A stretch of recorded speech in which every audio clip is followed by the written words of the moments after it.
السلام علیکم دوستو، welcome back to my YouTube channel in scary stories with Bilal. دوستو، امید کرتا ہوں کہ آپ لوگ سب خیر و عافیت سے ہوں گے اور جہاں کہیں بھی ہوں گے خوش ہوں گے، اپنی لائف کو انجوائے کر رہے ہوں گے۔ دوستو، جو لوگ بیمار ہیں اللہ تعالیٰ ان کو صحت کاملہ دے، اور جو لوگ اس دنیا سے جا چکے ہیں اللہ تعالیٰ ان کی بخشش فرمائے۔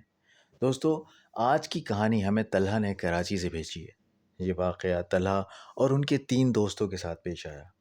لیکن کہانی کو شروع کرنے سے پہلے میری آپ لوگوں سے ریکویسٹ ہے کہ دوستو میرے چینل کو سبسکرائب کر دیں، اور ساتھ ہی میں آپ لوگوں کو یہ بھی بتاتا چلوں کہ اگر آپ لوگ خوفناک کہانیوں سے ڈرتے ہیں تو اس ویڈیو کو اسکپ کر دیں، لیکن اگر آپ کے اندر اس کہانی کو سننے کی ہمت ہے تو پھر بھی آیت الکرسی پڑھ کے اپنے اطراف میں دم کر لیں اور انجوائے کریں آج کی اس کہانی کو جو طلحہ نے ہمیں بھیجی ہے۔ السلام علیکم بلال۔ یہ واقعہ پچھلے سال کا ہے، جب احمد، اسامہ، حسن اور میں یعنی طلحہ، ہم 4 گہرے دوست ہیں، کراچی کی حبس بھری گرمی سے فرار حاصل کرنے کے لیے مظفر آباد جانے کا منصوبہ بنا رہے تھے۔ ہم سب ایڈونچر کے بہت شوقین تھے اور ہمیشہ کچھ نیا تجربہ کرنے کی دھن میں ہی رہتے تھے۔ احمد نے ہی آئیڈیا دیا تھا کہ ہم اپنی گاڑی پر چلتے ہیں تاکہ راستے کا مزہ بھی دوبالا ہو سکے۔ تیاریاں تقریباً 1 ہفتے پہلے سے ہی شروع ہو گئی تھیں۔ گوگل میپس پہ راستے دیکھے گئے، ہوٹلز شارٹ لسٹ کیے گئے، اور سب سے اہم، گاڑی کی تیاری۔ احمد کی پرانی مگر مضبوط جیپ ہمارا ذریعہ سفر تھی۔ احمد نے میکینک سے ایک ایک چیز چیک کروائی، انجن، بریکس، ٹائر، سسپینشن، کیونکہ یہ پہاڑی سفر تھا اس لیے کوئی کسر چھوڑی نہیں گئی۔ اسامہ نے ٹریول کٹس تیار کیں جس میں فرسٹ ایڈ، کچھ کھانے پینے کی اشیاء، پانی کی بوتلیں، اور سب سے اہم ٹارچ اور پاور بینکس شامل تھے۔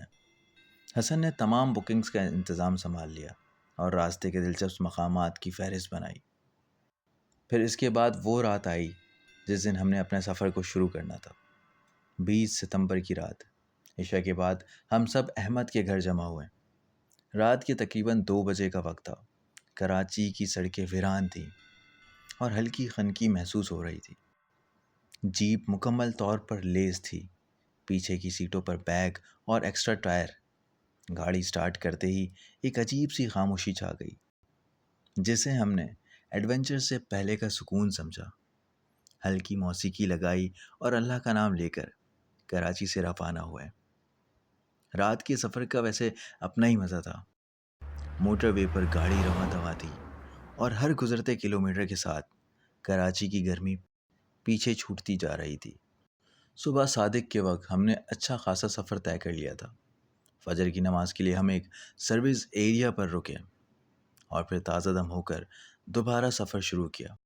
سڑک کنارے سبز کھیت اور ڈھابے، ہر چیز ایک نیا منظر پیش کر رہی تھی۔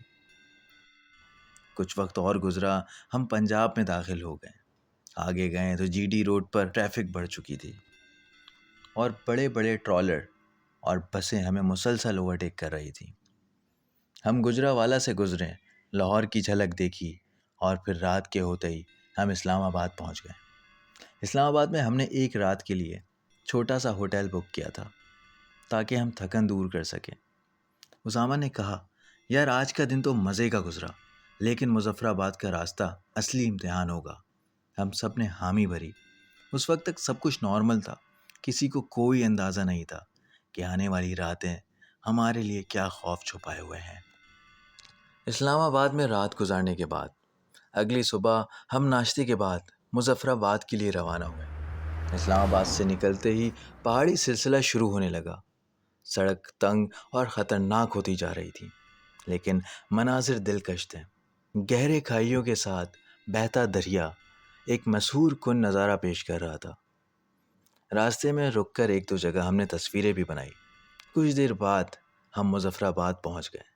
مظفر آباد شہر میں داخل ہوتے ہی ہم نے محسوس کیا کہ یہاں کی فضا بالکل مختلف ہے۔ ٹھنڈی صاف ہوا اور خاموشی۔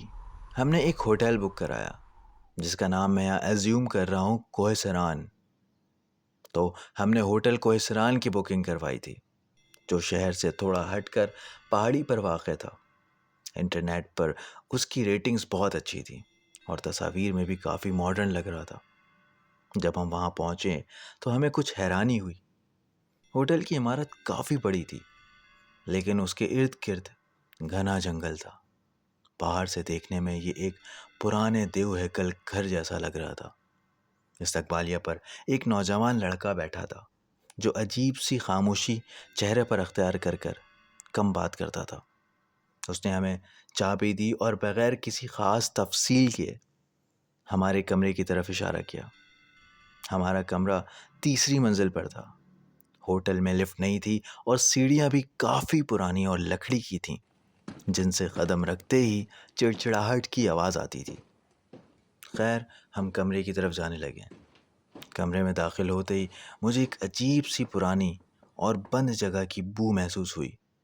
کمرہ بڑا تھا لیکن فرنیچر پرانا اور گھسا ہوا تھا۔ دیواروں کے وال پیپر پھٹے ہوئے تھے اور کھڑکیوں پر موٹے گہرے رنگ کے پردے لٹکے ہوئے تھے جو دن کی روشنی کو بھی اندر آنے سے روک رہے تھے۔ اسامہ نے ناک سکیڑی اور کہا، یار احمد، یہ کیسی جگہ بک کرا لی؟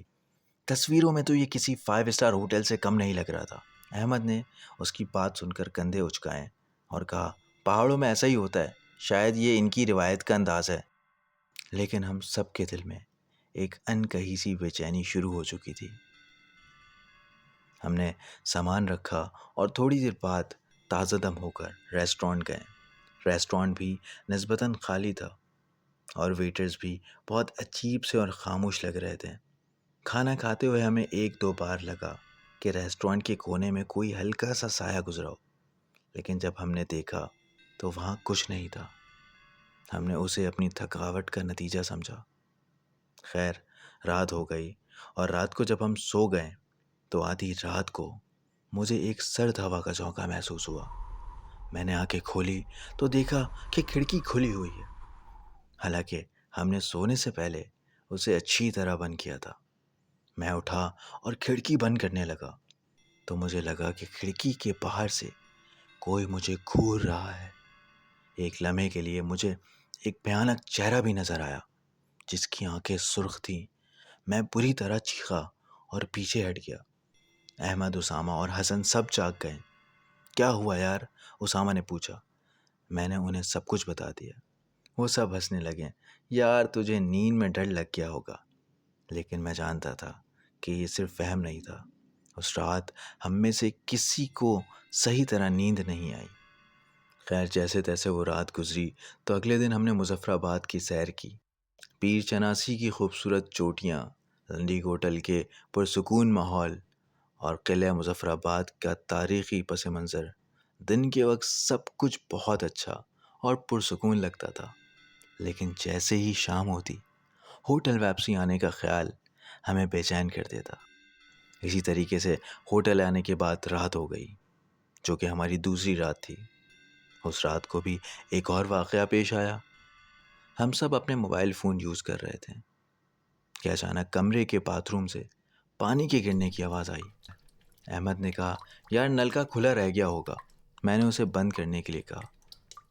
حسن اٹھا، لیکن باتھ روم کا دروازہ اندر سے بند تھا۔ حسن نے دستک دی، کوئی جواب نہیں ملا۔ ہم نے کافی زور لگایا لیکن دروازہ نہیں کھلا۔ احمد نے کہا، شاید یہ لابی سے کسی نے بند کیا ہوگا۔ ہم نے لابی میں کال کی لیکن وہاں سے بھی ہمیں کوئی رسپانس نہیں ملا۔ کچھ دیر بعد جب ہم نے دوبارہ دروازہ کھینچا تو وہ خود بخود کھل گیا۔ اندر گئے تو نل کھلا تھا اور پانی زور سے بہہ رہا تھا، لیکن اندر کوئی نہیں تھا۔ اس وقت یہ ماجرا ہم میں سے کسی کو سمجھ نہیں آیا اور ہم سب ایک گہری تشویش میں آ گئے۔ اسامہ نے پریشانی سے کہا، یار یہ کیا ہو رہا ہے؟ ہوٹل کچھ ٹھیک نہیں لگ رہا مجھے۔ اسامہ کی اس بات پہ حسن نے بھی حامی بھری۔ ہم نے اس رات ایک دوسرے کے ساتھ ہی سونے کا فیصلہ کیا تاکہ اگر کچھ ہو تو ہم سب ساتھ ہوں۔ اگلی صبح جب ہم اٹھے تو ہم لوگوں نے آپس میں مشورہ کیا کہ ہمیں اس ہوٹل میں ایک اور رات نہیں گزارنی چاہیے اور یہاں سے نکل کر دوسرے ہوٹل میں بکنگ کرانی چاہیے۔ لیکن جب ہم نکلے اور آس پاس کے ہوٹلز کے بارے میں معلوم کیا تو سارے ہوٹلز کی بکنگ فل تھی، کیونکہ یہ سیزن کا مہینہ تھا اور یہاں پر اکثر ایسے مہینوں میں کافی رش ہوتا ہے۔ خیر ہم وہاں سے مایوس لوٹ گئے۔ دوپہر اور شام ہم نے پھر گھوم کر گزارا۔ اٹ مقام کی طرف گئے، وہاں سے کچھ شاپنگ کری اور پھر گھوم پھر کے واپسی ہوٹل کی طرف آنے لگے۔ یہ ہماری اس ہوٹل کی تیسری رات تھی، جو کہ اور بھی ڈراؤنی تھی۔ ہم سب تھک ہار کر کافی گہری نیند میں جا چکے تھے کہ آدھی رات کو ہمیں لگا جیسے کوئی کمرے میں چل رہا ہے۔ ہمارے بستروں کے آس پاس کسی کے قدموں کی آہٹ سنائی دے رہی تھی۔ میں نے اپنی آنکھیں بند کر لی تھی اور کوئی بھی اٹھنے کی ہمت نہیں کر رہا تھا، لیکن ہمیں بستر کے آس پاس کچھ محسوس ہو رہا تھا۔ لیکن پھر اچانک ہمیں اپنے بستر کے پاس سے کسی کے سانس لینے کی آواز محسوس ہوئی۔ احمد نے ہمت کر کے ٹارچ آن کیا۔ ٹارچ کی روشنی میں ہم نے دیکھا کہ بستر کے سامنے ایک سفید لباس میں ملبوس دھندلی سی عورت کا سایہ کھڑا تھا۔ اس کے چہرے پر گہرے زخم تھے اور آنکھیں بالکل سیاہ تھیں۔ وہ ہمیں گھور رہی تھی۔ ہم چاروں اس عورت کو دیکھ رہے تھے۔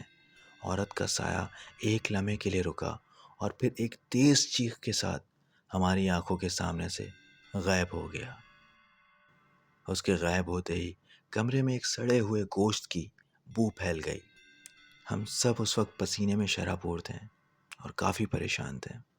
خیر جیسے تیسے یہ رات گزری۔ صبح ہوتے ہی ہم نے یہاں سے واپسی کراچی جانے کا فیصلہ کیا۔ حالانکہ ہمارا پلان تھا کہ ہم مظفر آباد سے آگے بھی اور مقامات کو بھی ایکسپلور کریں، لیکن ہم نے جلدی سے سامان پیک کیا اور استقبالیہ پر جب ہم چیک آؤٹ کے لیے گئے تو وہی خاموش لڑکا بیٹھا تھا۔ احمد نے اسے سب کچھ بتایا جو ہمارے ساتھ ہوا تھا۔ لڑکے کا چہرہ بالکل سپاٹ رہا، جیسے وہ یہ سب سن کر حیرانی نہ ہوا ہو۔ اس نے کہا، سر یہ ہوٹل اسی طرح کا ہے، یہاں پر اکثر ایسے واقعات ہوتے ہی رہتے ہیں۔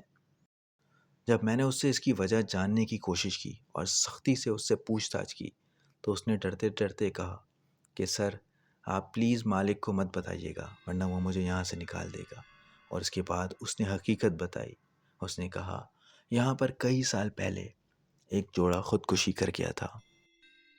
لڑکا اور لڑکی ایک دوسرے سے محبت کرتے تھے اور گھر والوں سے بھاگ کر شادی کر لی تھی، لیکن ان کے گھر والے ان کے اس فیصلے سے ناخوش تھے۔ وہ یہاں آ کر اس ہوٹل کی تیسری منزل کے کمرے میں رہتے تھے جہاں آپ لوگ ٹھہرے تھے۔ جب ان کے گھر والے نہیں مان رہے تھے اور ان پر سختیاں کی جا رہی تھیں تو ان دونوں نے مل کر اپنی جان دے دی تھی۔ تب سے ان کی روحیں یہاں بھٹک رہی ہیں اور اکثر نئے آنے والے مہمانوں کو تنگ کرتی ہیں۔ یہ سارا ماجرا سن کر ہم سب کے ہوش اڑ گئے تھے۔ ہمیں سمجھ آ گیا تھا کہ یہ ہم ایک ایسے جال میں پھنس گئے ہیں جہاں سے نکلنا اتنا آسان نہیں تھا۔ ہم نے بل ادا کیا اور جلدی سے ہوٹل سے باہر نکل گئے۔ احمد کی جیپ اسٹارٹ کی اور مظفر آباد سے نکلنے کی کوشش کی، لیکن قسمت کو کچھ اور ہی منظور تھا۔ مظفر آباد سے تھوڑا باہر نکلے ہی تھے ہم کہ اچانک ہماری گاڑی کا ٹائر پھٹ گیا اور اس سے بھی بدتر بریک فیل ہو گئے۔ گاڑی بے قابو ہو کر سڑک سے اترنے لگی۔ ہم نے دیکھا کہ جیپ ایک گہری کھائی کی طرف جا رہی ہے۔ احمد نے پوری طاقت لگا کر اسٹیئرنگ وہیل سنبھالا۔ اسامہ نے ہینڈ بریک کھینچنے کی کوشش کی اور اللہ کے کرم سے گاڑی دھیرے دھیرے کنارے پر آ کر رک گئی، بالکل کھائی کے کنارے۔ ہم نے مرتے مرتے اپنی جان بچائی تھی۔ ہم سب گاڑی سے باہر نکلے، ہمارے ہاتھ پاؤں کانپ رہے تھے۔ احمد نے غصے اور خوف کے ملے جلے جذبات سے کہا، یہ محض اتفاق نہیں ہو سکتا، یہ وہی آصف ہے جو ہمارا پیچھا کر رہا ہے۔ ہمیں ایک بار پھر اس جوڑے کا خوفناک چہرہ یاد آیا جو ہم نے ہوٹل میں دیکھا تھا۔ خیر اب رات ہو چکی تھی اور ہم اس ویران پہاڑی راستے پر پھنسے ہوئے تھے۔ موبائل فون پر سگنل بھی نہیں تھے، ہمارے پاس کوئی اور چارہ بھی تو نہیں تھا۔ ہمیں رات یہیں گزارنی تھی۔ احمد نے بتایا کہ اس کے پاس ایک ایکسٹرا ٹائر تھا، لیکن گاڑی کا جیک خراب ہو چکا تھا اور ہم ٹائر تبدیل نہیں کر سکتے تھے۔ ہم نے فیصلہ کیا کہ ہم رات گاڑی میں ہی گزاریں گے اور ساری رات جاگ کر گزاریں گے۔ اسامہ اور حسن نے ٹارچیں نکال لیں اور چاروں طرف نظر رکھی۔ رات جیسے جیسے گہری ہوتی جا رہی تھی، سردی بڑھتی جا رہی تھی اور ایک عجیب سی خاموشی ماحول کو مزید ہولناک بنا رہی تھی۔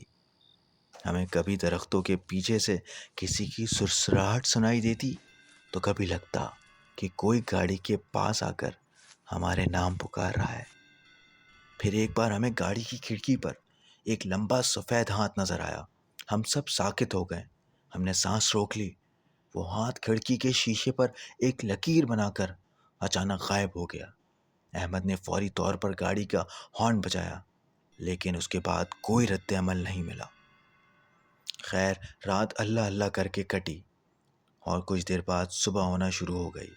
صبح کی پہلی کرنوں کے ساتھ ہمیں دور سے ایک ٹرک آتا دکھائی دیا۔ ہم نے اسے ہاتھ دیا اور خوش قسمتی سے وہ رکا۔ اسامہ اور حسن نے اسے ساری صورتحال بتائی، لیکن ہوٹل والی کہانی کانفیڈینشلی رکھی، اسے نہیں بتایا۔ ٹرک ڈرائیور نے ہماری مدد کی۔ اس نے ہمیں ایک قریبی میکینک تک پہنچایا۔ میکینک نے جیک کا انتظام کیا اور ٹائر تبدیل کر دیا۔ ہم نے میکینک کو زیادہ کچھ نہیں بتایا، بس جلدی سے مظفر آباد سے نکلنے کی کوشش کی۔ کچھ دیر میں ہماری گاڑی ٹھیک ہو چکی تھی، لیکن ہمارے ذہنوں پر جو خوف طاری تھا وہ ٹھیک نہیں ہو رہا تھا۔ ہم نے راستے میں کسی ہوٹل پر رکنے کی ہمت نہیں کی اور مسلسل سفر کرتے رہے۔ اس بار ہم نے جی ٹی روڈ کے بجائے ایک متبادل راستہ اختیار کیا جو تھوڑا لمبا تھا لیکن ہمیں زیادہ محفوظ لگ رہا تھا۔ ہم اسلام آباد سے گزرے اور پھر لاہور سے فیصل آباد ہوتے ہوئے کراچی کی طرف روانہ ہوئے۔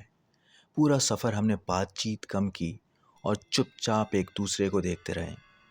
احمد تو مسلسل ریئر ویو مرر میں دیکھ رہا تھا، جیسے اسے ڈر ہو کہ کوئی ہمارا پیچھا کر رہا ہے۔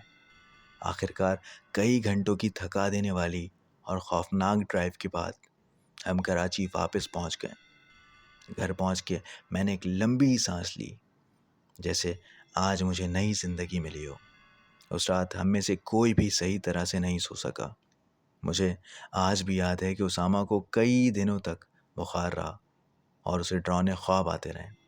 حسن نے کچھ دنوں کے لیے گھر سے نکلنا بند کر دیا، اور احمد، وہ تو آج بھی مظفر آباد کا نام سنتے ہی کانپ اٹھتا ہے۔ یہ سفر صرف ایک چھٹی نہیں تھی، بلکہ یہ ایک خوفناک تجربہ تھا جس نے ہماری زندگی بدل دی۔ مظفر آباد کی وادیاں اب ہمیں حسین نہیں بلکہ پراسرار اور ڈراؤنی لگتی ہیں۔